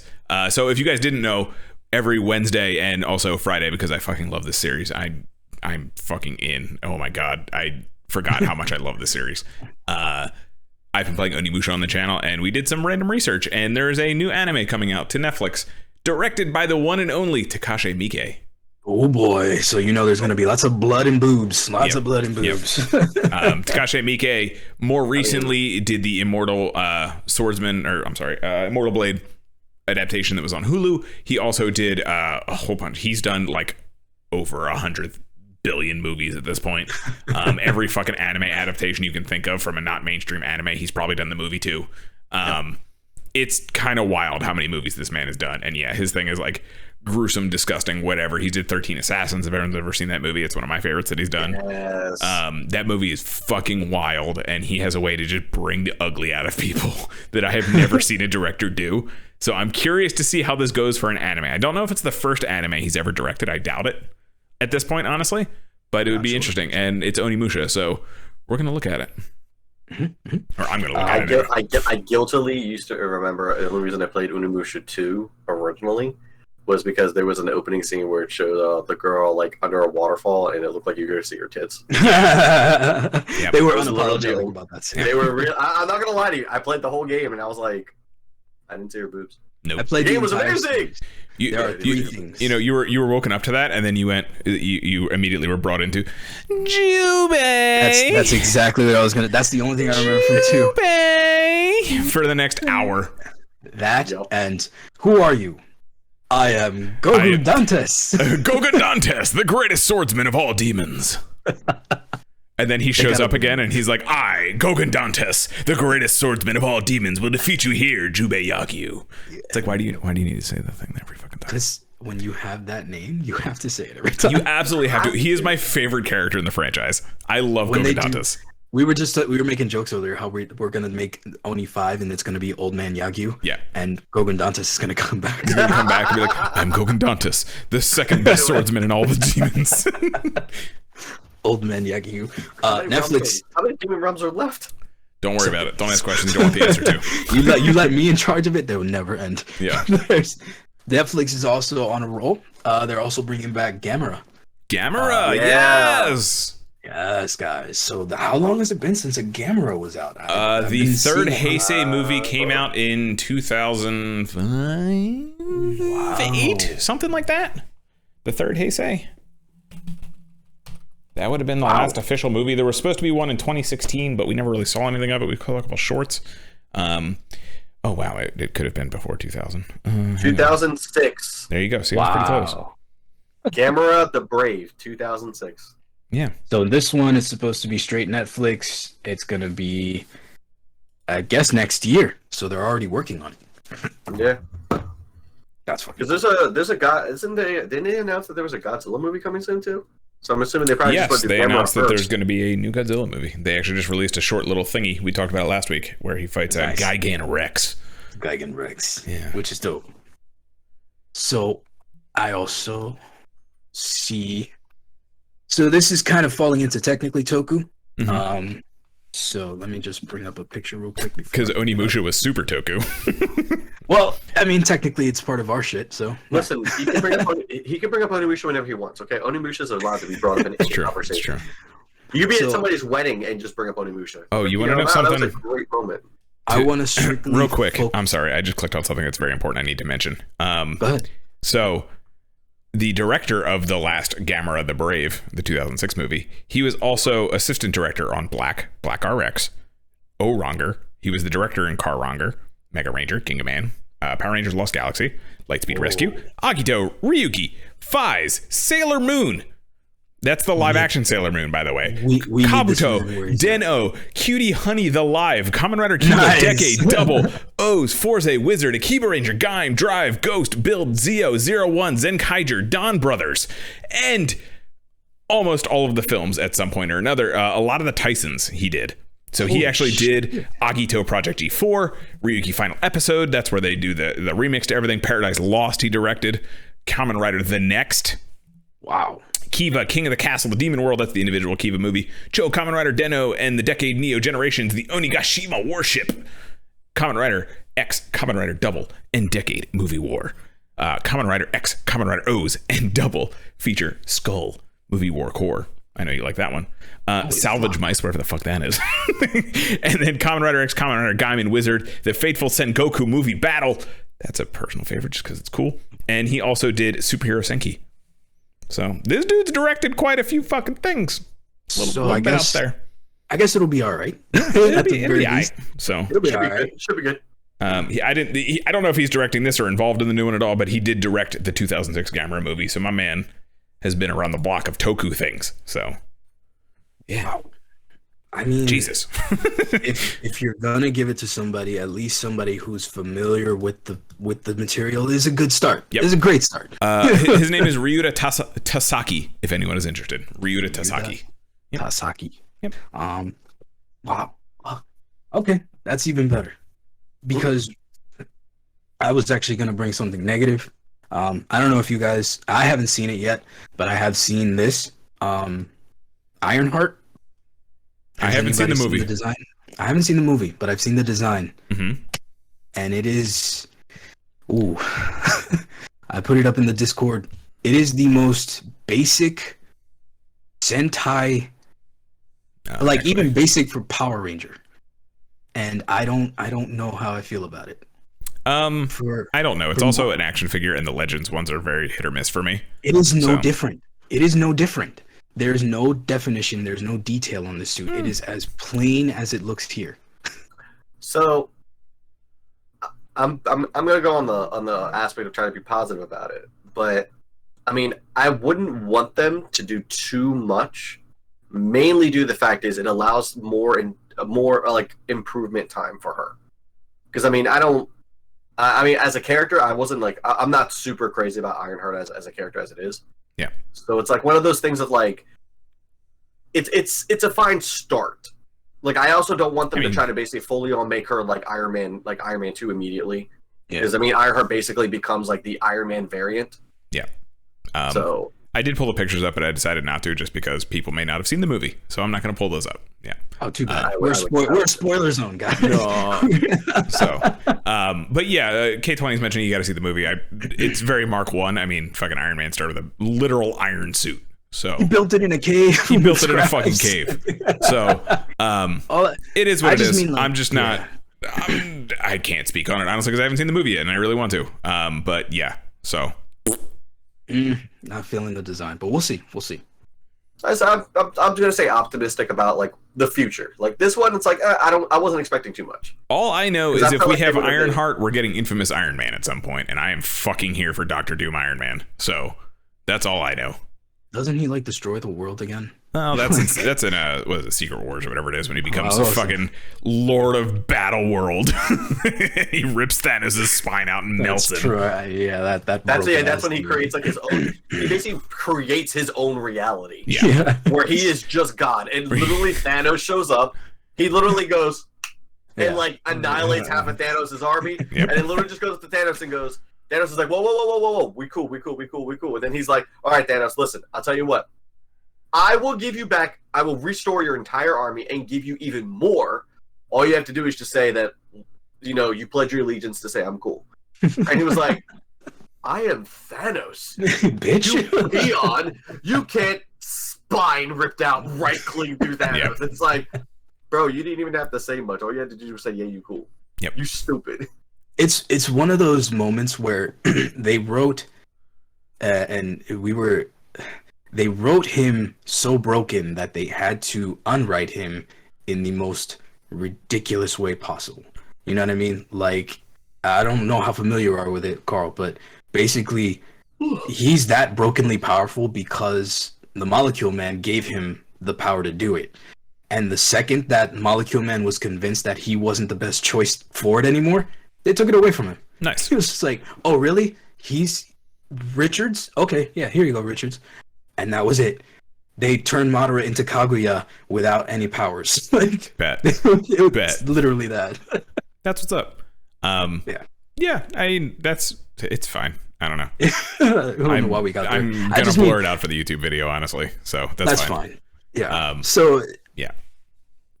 Moving forward, I just wanted to say, I think that when it comes to designs and suits like that, I don't see where the effort didn't go in, especially when you have the means to do it. I see what you're saying. I see that. Yeah. I mean, didn't they also have to like rewrite like a bunch of the movie though? Yes. At the same time, because they had like the whole problem of like, I think it was the girl who played Shuri. She like wouldn't get like vaccinated or something like that. So they were like that, and the whole thing of they started shooting it, and then, you know. Well, I know that obviously was a big part of it. Yeah. But I was just saying, like, I know there was like a whole thing where they were like already trying to reshoot things, and then she was like, "Yeah, I'm not getting vaccinated." And they're like, "You literally can't travel unless you get vaccinated." Yeah. Like you need to go get vaccinated. Just do it for the fact of like just to get the movie done. And she was like, "Yeah, I'm not doing that." So they were like, all right, we're going to have to rewrite the whole movie now. Thanks. Bye. And they literally were about to just throw her out. And then she was like, ugh, fine, I'll go get vaccinated. Anybody see the I mean, the Marvel is going one direction completely, but they're saying that Black Adam isn't half bad. That's the one thing I'm hearing, that it's okay enough. I honestly just watched the third Spider-Man movie like a week ago, so I'm pretty behind in the movies. Yeah, Proud of I you. saw it. I saw there's stuff happening in the shows, and I'm like, that probably happened in one of the movies. I'll get there. I'll get there eventually. Yeah, I just finished the Spider-Man trilogy, actually. It's worth it. No, the third one made me cry. I got real choked up. I mean, that one's old enough. I can talk about it now, right? It's tying into everything. That one's old enough. No, you can't. Okay. Well, I'm gonna fucking talk about. So here's your spoiler warning, I guess. But when Peter had to like erase everyone's memory, I was like, "Oh, that fucking hurt." yeah. So, but it's just you're not getting the same stories anymore from Marvel. Like all I'm seeing is this kind of stuff. So I don't know, when you say future and it's gonna get better in the future, I think they might shit can the entire thing eventually. I have a feeling I'm gonna love the fucking Black Panther movie, because I don't know if I ever told you this, Rob, but when Chadwick died, Josh and I were working at GameStop, and he brought in his Xbox, and we had that movie on fucking loop for 8 hours that day. We watched the shit out of that movie. I feel you. Yeah, I fucking love Black Panther. Like he's always been one of my favorites. And then when the movie came out, it was like beautiful, magical. Look at this fucking king, literally. And he just, I fucking love that movie. And I heard they do him justice, and it's something to be proud of. And that's all I really wanted out of that movie, honestly. So yeah. I remember when I was working there, I got so excited that I walked in one day, and I think it was like right before I started. No, I was still working there. I was still working in part time, and I don't think you were there yet. But they had released a couple more of the Black Panther pops, and I walked in, and we had a chase of the Black Panther with him with the mask on. Yeah. Oh, yeah, shit. On the wall, and I got so excited, and I bought that shit like without even fucking thinking about it. Yeah. And I literally was like, I'm probably not going to eat for the next 2 days, but I'm going to. I just remember the one day you walked in and I had like the soundtrack blasting, and like obviously being a bearded hipster white dude, you were like, oh, it's like that? And I'm like, yeah, I fucking listen to this shit, dude. It's fine. It's like that. Yeah, like it's a hard rap. Dude, Black Panther, like Black Panther as a character already was like one of my favorites growing up. Like I remember playing him in like the Marvel Avengers like Super. I forget if it was Super Nintendo or it was the Sega Genesis one, but he was in one of those games. It was like one of those like side scroller beat 'em ups. Mm-hmm. Yeah, I think it was the Avengers one. Yeah. Yeah, I played him in that over and over, and I was like, hell yeah. Because I remember him kind of being like, he was kind of like Nightcrawler. Like he had similar style stuff, and like he was super fun to play in the X-Men one. And I just remember him being really cool. Yeah, he was one of my favorites. I bought a bunch of the comics when I was a kid from the little newsstand that my mom used to drop me off at while she was like going grocery shopping. She was like, "Here you go." She's running a shop. She's like, "There's this newsstand that has a bunch of comic books." And the guy, I used to just buy a bunch of them off of him. I love the character. And then as I got older, and then I started like paying attention more to stuff. Like Chadwick Boseman became one of my favorite actors. Mm-hmm. So like when Chadwick Boseman became casted as Black Panther, I was just like, like you guys couldn't have done like better if you tried. Like perfect casting, loved it. Yeah, loved the movie, loved every time he showed up in any of the MCU movies. Like I geeked, and I remember crying like a baby when he passed. But I'm so excited to see. I haven't seen the movie yet, but I'm so excited to see it. One of my best friends actually just told me that she's been forgetting me to give my birthday gifts for like a while. My birthday was back in October, so she actually just told me like flat out what she got me. She was like, "So I got you like this really cool Black Panther statue, and it's gonna go. I expect it to go behind. It's going up here. It's going up. Damn. All that stuff. I'm gonna get special lights and stuff to put all around it over there. That's what's up. You should. But real random about the. I mean, I saw the Black Adam movie. And. Is it like overly great? Like is it like a Marvel like blockbuster? No, it's not. But for what it is, for what I was expecting to, it was a lot better than I thought. I mean, it sounds like Shazam. He stayed true to the character. Okay. I will give The Rock a lot of props for that. He stayed true to the character. But it is what it's a DC movie. Unfortunately, right now, I'm sorry. 15 years in production. He better stay true to the fucking character. I'm telling you. Yeah, it's been in production for like 15 years. Yeah, I mean, I think for what we got, it was definitely a great movie.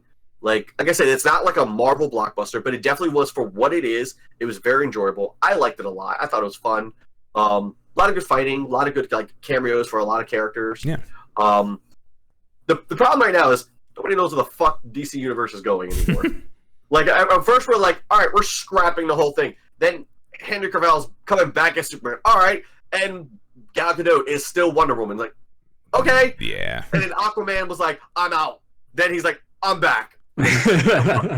Like if they're just gonna continue it, I'm fine with that. Like my only thing is like, number one, I really did like the Robert Pattinson Batman movie. I think he did a great job. That was supposed to be, for what I was hearing, is the start of like the new DCU. Now I'm kind of like, okay, there's rumors that like Ben Affleck is still gonna be old Batman. So I'm kind of like, so are we just like gonna have two universes where like, is this just gonna be like that universe by itself? Or is this supposed to be like a prequel universe that we're going to see like some stuff? Robert was supposed to be Joaquin Phoenix's Batman. Really? I thought that's what it was. I don't know.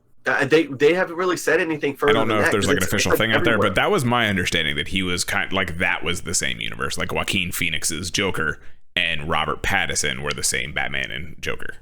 Jesus. I'm not sure. I feel like it's like on it all over the place. I mean, which would make sense because that movie was very dark, like the Joker movie.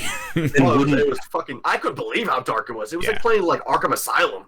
Like, wouldn't that Joker be a lot older then? I don't know. I really don't know when that movie takes place, to be honest with you. Yeah. Well, wasn't the whole point of Joker was like he's not the actual Joker? It's supposed to be like someone that was like it kind of inspires the idea of the Joker. I have no idea. I mean, I saw the movie, but I just assumed it was the Joker. Right. I don't follow it that hard, to be honest with you. All I know is that if they're gonna continue this, do me a favor, y'all better fucking recast Ezra Miller. Like, don't make him Flash. Yeah. That makes me sad because the Flash was my favorite DC of the heroes. Oh, he was my favorite Justice League member. And I was like, speed like, you guys are ruining my guy. Like, don't do this. Well, worst case scenario, you can have him run faster than another speedster, like the CW, the Flash, for the 19th season in a row. So plot twist, it's a speedster. Plot twist, it's a different speedster. Plot twist. It's Barry. It's that other speedster. Plot twist. It's Barry stuck in a timeline who's burned, and he's also the god of speed now because fuck you. So don't even get me fucking started. I like that show, but goddamn, it's dumb. Yeah, big facts. All right. Okay. So that's been Tokudon. Josh, thanks for hanging out today, dude. Appreciate you. Oh, thank you guys for having me. I appreciate it. Yeah. Definitely have fun. Yeah. Where can they check out your stuff, Josh? Yeah. Forgot about that part. That part's kind of important. Plug your shit. Where can they check out your stuff? Shameless plug time. So I stream horror games every Tuesday. Lobo Berry Crunch FC is the tag. Definitely follow me on there.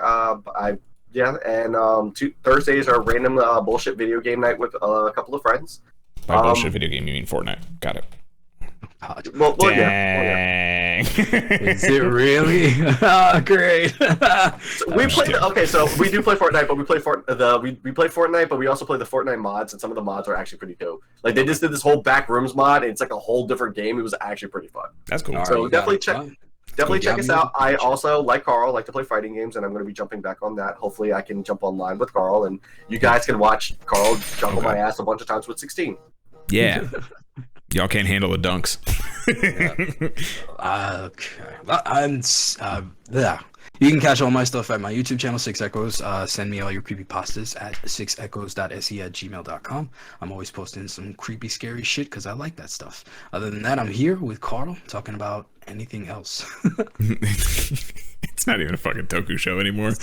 We talk about whatever happens. We talk about whatever the fuck happens. Listen, now, if you guys want an extra person on here, let me know. I'll jump on here with you guys. This is what we do, homie. Maybe you'll keep us on track. Yeah.